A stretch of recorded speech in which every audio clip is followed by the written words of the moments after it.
madulas. May mga antena na tila sungay at malalapad na bibig. Scary! But, yummy! Ang isdang ito na mas kilala sa tawag na hito, akalain mong source pala ng maraming nutrient. And to teach us how to make this scary fish a yummy and healthy dish, sasampulan tayo dyan ni Miss Learny. Magandang araw sa inyong lahat. Ako po si Learny M. Carranza from the Food and Nutrition Research Institute. At ngayon, maghahanda po tayo ng inihaw na hito at ensaladang ampalaya.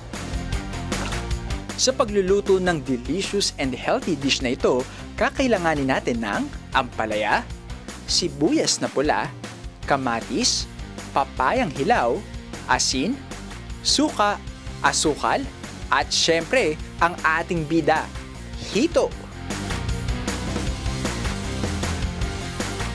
Mga gulay po ay may tinatawag na water-soluble vitamins wherein nawawala siya o kaya natutunaw sa tubig kaya mas advisable para mas ma-retain yung nutrients katulad ng vitamin A, vitamin C, and mga B-complex is hinuhugasan siya before hiwain.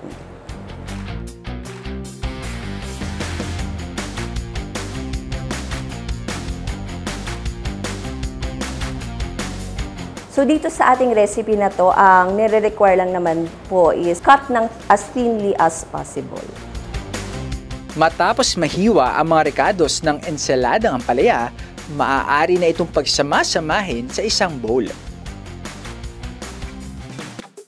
Ngayong ready na ang ating ensalada, let's proceed sa ating bida, ang inihaw na hito. Hihimasin ng asin ang cleaned hito.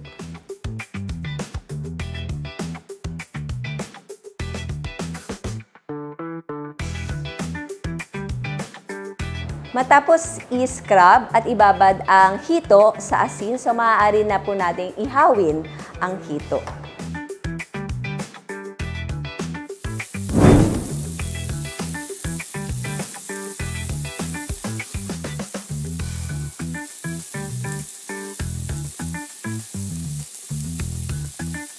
Matapos ang isang oras na pag-iihaw, ready na ang ating inihaw na hito at ensaladang ampalaya.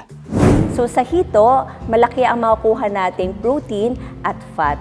Ang energy content na makukuha sa hito based sa 100 grams na edible portion niya na inihaw natin kanina is 80 kilocalories. So ibig sabihin medyo relatively mababa ito, which is effective sa mga nagda-diet or nagpapababa ng timbang. Ang ating iniluto ay ang tinatawag na African catfish, isang uri ng hito. Ang catfish o hito ay isang uri ng isdang tabang. Ibig sabihin, makikita lamang ito sa mga sapa, lawa at mga palayan.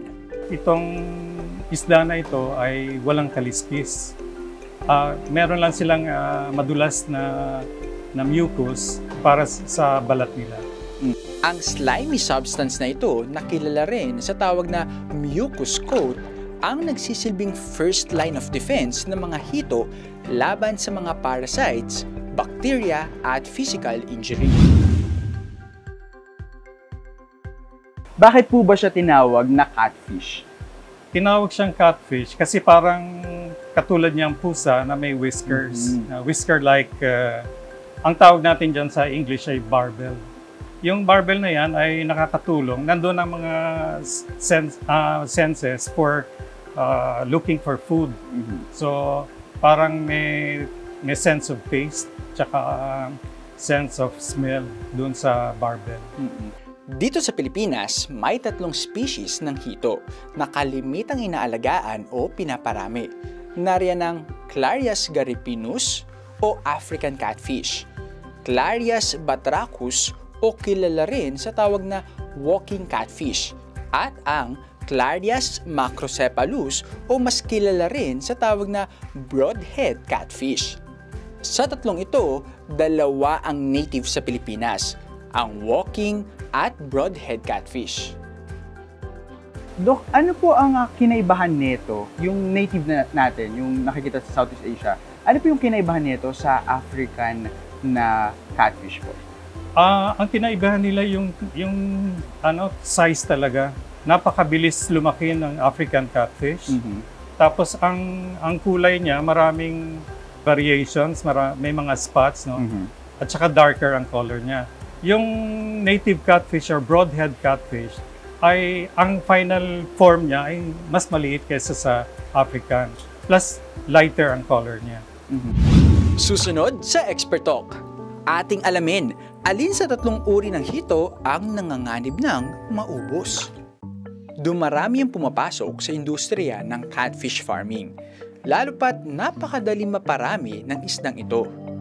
Tinatayang aabot kasi ng 5,000 eggs per spawning event ang kayang i-produce ng isang healthy, matured female catfish. Kaya kung ang isang catfish ay kayang mabuhay ng 10 hanggang 15 taon, aabot ng libo-libong itlog ang kayang ma-harvest mula rito. Madaling maparami, maraming pera. Sa kabila nito, may ilang species ng catfish na unti-unti nang nauubos. Partikular na ang broadhead catfish na native species sa ating bansa. Ang kalagayan ng broadhead catfish ay hindi mabuti kasi unti-unti na siyang nawawala. For example, sa buong Luzon, mahirap na siyang hanapin. Nakakita lang kami ng mga ilan lang sa bandang Cagayan Valley. Sa buong Visayas, wala na kaming nakita. Sa Mindanao, may mga piling lugar na makikita siya. Pero sa Palawan, marami pa rin siya. Sa Mindoro, ang suspetsya namin, meron pa rin. Numero 1 dahilan nito ang pagkasira ng kanilang natural habitat.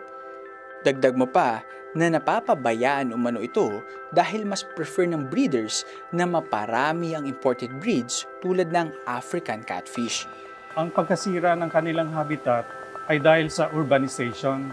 Dahil, for example, ang isang lupa na doon nabubuhay ang broadhead catfish ay ginagawang taniman ng palay, o kaya ginagawang dam, o ginagawang mga bagong roads. So in the end, nasisira yung habitat nila. Dahil sa mabilis at patuloy na pagbaba ng populasyon nito, taong 2011, idiniklara itong nearly threatened ng International Union for Conservation of Nature. At kayo po, Doc, ay may ginawa rin kayong pag-aaral patungkol po dito, no? Tungkol saan po ito? Ang pag-aaral na nagawa namin ay tungkol sa ano ang importante na ingredient sa diet na mapapabilis natin yung pag-attain nila ng puberty o ng sexual maturity. Iyon ang mga pinag-aralan namin. Karamihan yan ay through experiments. Layo ng pag-aaral niyang ito na makagawa ng propagation protocols at mapataas ang kakayahan nito mabuhay at magparami. Bakit po doon yung napili ninyong gawing study? May problema po ba sa matured pagdating sa catfish? Tama ka rin, no? May problema sila sa pag-attain ng sexual maturity, lalo na yung lalaki. Kasi yung lalaki, sa captivity, pag nilagay mo sila sa mga tangke, kahit na gaanong katagal na yung panahon na tumakbo, ay hindi nila na-attain yung point na ma-excrete yung tinatawag nating semen. Hindi nila na-complete yung process na tinatawag nating spermiation. Kasi kung magbe-breeding tayo, artificial breeding, kukunin natin yung itlog ng babae, tapos kukuha tayo ng semen ng lalaki para nandun ang sperm. Kaso walang nagagawa ang lalaking broadhead catfish na semen. So, kailangan patayin siya, kunin ang testis niya, idurugin, ilagay sa solution, bago ihalo sa itlog. So, yan ang nagiging problema, yung timing nila. Kasi pagka-breeding, kailangan timing sila na paglabas ng itlog, labas din ang semen ng lalaki. So, hindi sila magkatugma. Inaral nila Dr. Augusto ang genes ng broadhead catfish mula sa iba't ibang panig ng Pilipinas. At natukoy ang genes na factor sa normal na paglaki, pagpaparami at survivability ng mga broadhead catfish. Ang pag-aaral na ito sinuportahan ng Philippine Council for Agriculture, Aquatic and Natural Resources Research and Development o DOST-PICARD. Ito po ay under ng aming PICARD Grants in Aid program, wherein kami po ay nagbibigay ng pondo para sa mga ganitong klase ng pananaliksik upang sa ganon ay mapaunlad natin, lalong-lalo na itong programa ni Dr. Serrano ay tungkol sa native catfish. So ito po ay para mapaunlad natin at mapadami pa natin kasi po nawawala na ang ating native catfish dito sa Pilipinas. So sa pamamagitan ng programang ito, kami po ay nagbibigay ng pondo upang ito ay higit pa nating mapaunlad. Kung tutuusin, napakarami naman ng catfish, no? Sa mga palengke, sa merkado, no? Pero bakit, Doc, patuloy po tayo gumagawa ng mga ganitong klaseng research para makapag-produce ng mga variety of catfish? Nagpo-produce kami ng broadhead catfish lang na puro. Kasi ang in-hope namin na pag naparami namin yung mga maliliit na catfish, pwedeng ipa-mudmud, ilagay sa mga natural bodies of water para sila mismo ay dumami. Up next, sa research namin, napaikli namin yung period para mag-attain ng sexual maturity or yung tinatawag nating puberty.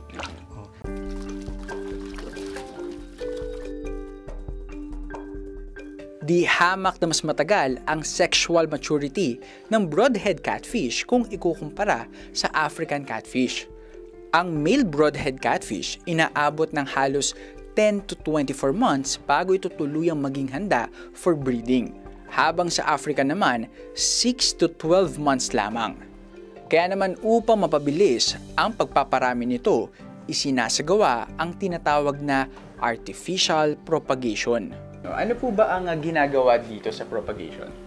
Dito sa propagation, una, inaalagaan namin yung mga babae at lalaking hito para yung babae sexually mature, mag-produce sila ng mga eggs hanggang maging ripe.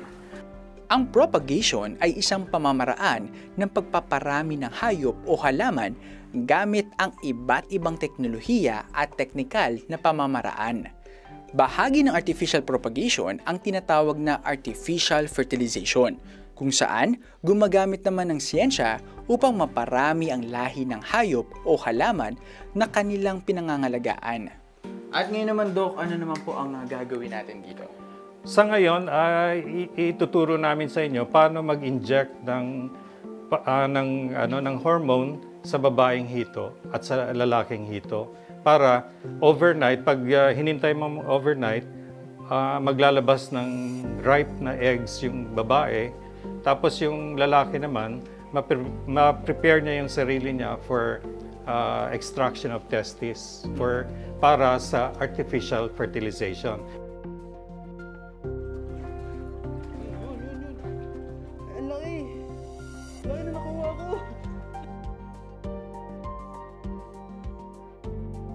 Dito sa propagation area nila Dr. Augusto, tinatayang aabot ng 300 ang bilang ng hito na nasa kanyang pangangalaga. Ang ginagamit namin ay yung hormone na mabibili commercially. Ang tawag natin dito ay Ovaprim.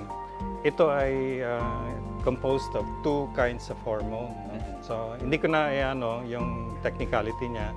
Ito ay inject natin sa babaeng catfish. Ang hormone na ito ay nakatutulong upang mabilis na mahinog ang itlog ng babae at maging handa ang mga lalaking catfish. So, Doc, paano po natin malalaman na kung ready na yung babaeng catfish na turukan natin? Ito po. Ang kailangan bago turukan, masigurado natin na may mga eggs na talaga siya. So, ang mga indication niyan, medyo malaki yung from dibdib hanggang tiyan. Tapos may makikita doon na mga na sign, parang semi-transparent kasi yung nila. yung dibdib nila, makikita mo na may mga eggs talaga doon visually. Ayon kay Dr. Augusto, sa halos 5,000 eggs, 70% lamang dito ang kalimitang nagha-hatch o nabubuhay. Ito, i-injection na natin ng Ovaprime sa may bandang likod o tinatawag natin dorsal part ng muscle. Tapos ma-inject, kailangan ilagay siya sa separate na lalagyan, tapos takpan.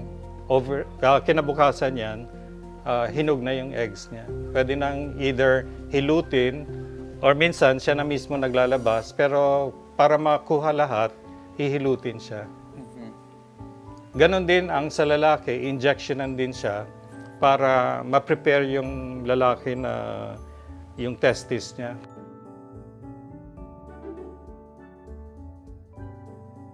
Bukod sa pag-identify ng mga genes na mahalaga sa survivability at pagpaparami ng broadhead catfish, isa pa sa mga naging resulta ng kanyang research ay ang pag-identify ng mga dietary supplement na malaking tulong upang mabilis na maging sexually matured ang broadhead catfish.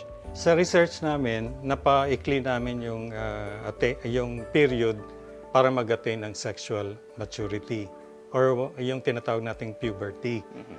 So meron kami mga ingredients, mga 3 ingredients na kapag ihahalo namin sa feed ng catfish, either iikli yung period for puberty or medyo lalaki yung mga eggs, lalaki yung testis, mag-increase yung number of eggs ng female, at saka marami pang positive effects. Base sa pag-aaral nila Dr. Augusto, epektibong pampabilis ng maturity ng hito ang additives tulad ng benfotiamine, methyltestosterone, at vitamin E. Itong benfotiamine, actually, supplement ito for diabetic na tao. So, kasi sa ibang experiment ko nung una, ay gumamit ako nito para ma-improve yung efficiency na pag-convert ng carbohydrate sa diet ng fish into flesh. Kaso, ang side effect niya nabubuntis ka agad yung, for example, yung tilapia. So nagkaroon ako ng idea na bakit hindi gamitin ito sa pagpaikli ng period to reach puberty. Bukod sa mas naparami at napalaki ang produced eggs ng babaeng broadhead catfish, ilan pa sa mga benepisyo ng paggamit nito ay ang pagtaas ng hatching rate ng mga itlog, gayon din ang pagtaas ng ovulation at maging ng fertilization rate ng mga babae at lalaking catfish. Pero ang difference po, dun sa mga hindi nakaka-take netong feeds na to, gaano po sila katagal bago nagbubuntis po? Medyo matagal. Imbis na 1 buwan, baka 3 buwan hanggang 4 na buwan. So, sa pamamagitan nito, papakainin everyday, napapaikli natin ng 1 buwan lang yung pagbubuntis nila. Tsaka yung pag-mature ng testis ng mga lalaki. Up next, malaki ang ginaganapang role ng broadhead catfish kasi detritus feeder siya kahit anong kinakain niya.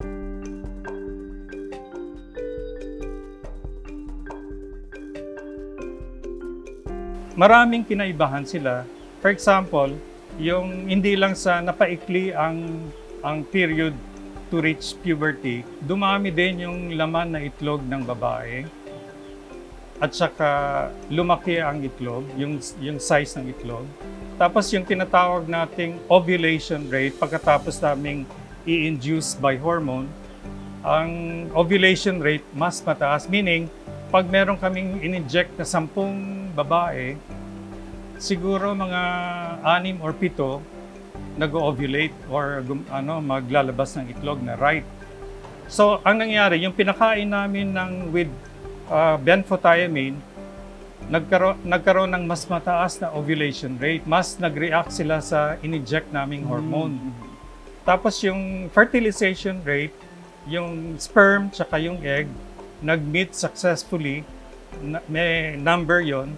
mas successful, mas mataas ang percentage doon sa mga hito na pinakain ng benfotiamine ang diet, in-include sa diet. Ayon sa DOST Picard, mahalaga na masuportahan ang mga ganitong pag-aaral, lalo pat hindi lang nito sinasagot ang usapin ng sustainability ng ating mga likas na yaman, ngunit sinasagot din nito ang lumalalang problema sa food security. Kailangan nating suportahan ang pag-aaral at pananaliksik ukol sa agrikultura, aquatica or aquakultura at likas na yaman ng ating bansa sapagkat alam naman po natin ang ating bansa is an agricultural country, no? And kailangan nating suportahan ang food security.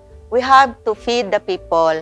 Kailangan nating iangat ang antas ng pag-aaral dito upang makadevelop tayo ng iba't ibang teknolohiya upang mapaunlad natin at mapakain natin ang mas lalong lumalagong populasyon ng Pilipinas. Sa kasalukuyan, ang discovery niyang ito na i-publish na internationally at ayon sa kanya ay maaaring gawin ng iba ring catfish breeders. Baka yung iba hindi rin nila alam or wala silang idea kung ano nga ba yung role ng catfish sa katubigan natin. Malaki ang ginaganapang role ng broadhead catfish kasi detritus feeder siya kahit anong kinakain niya. So pag sa ilalim ng tubig, kinakain niya yung mga nade-decompose na mga bagay-bagay. So importante ito sa recycling ng material. So kaya nga importante siya sa ecological balance. Tapos itong broadhead catfish ay kinakain din ng ibang animals.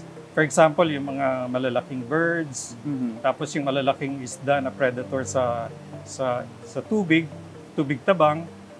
So ang role din niya ay linked din siya sa ecological web, no? Tapos ang rin siya doon sa livelihood ng mga tao kasi there was a time na ang livelihood ang hito fisheries ay matagumpay, no? Pinagkakakitaan ng mga tao. So meron siyang importance ecologically, sa livelihood, culturally kasi dito sa Iloilo nga merong mga hito festival sa Leganes at sa Saraga. So part ng culture nila 'yan. Ang mga hito, nakakatakot man sa unang tingin dahil sa kakaiba nitong anyo ay tulad din ng ilang hayop sa ating kapaligiran. Kailangan rin nila ng atensyon at proteksyon. Proteksyon sa posibilidad ng pagkaubos, atensyon upang makagawa ng mga aksyon at solusyon na nangangalaga sa kanila. Kaya samahan niyo ko muli sa susunod na episode na hanapin ang mga eksperto ng ating bansa. Ako si AJ Castro at ito ang Expert Talk.